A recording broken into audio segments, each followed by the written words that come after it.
এই মেরাজের রাত্রিতে আল্লাহর নবীর বক্ষ মুবারক অপারেশন করালেন। সব কিছু নিয়ে জমজম কূপের মধ্যে এগুলা দৌত করে বিশ্ববাসীর জন্য কিয়ামত পর্যন্ত উম্মতের জন্য জমজম কূপকে দামি করেছে।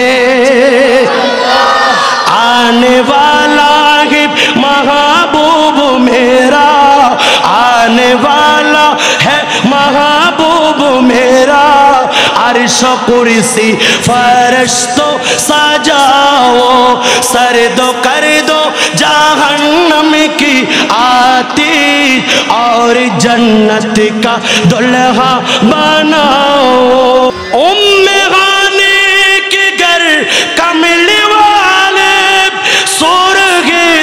जिब्रील पूछे और बोले कि ये हुक्म रब है, जल्दी महबूब को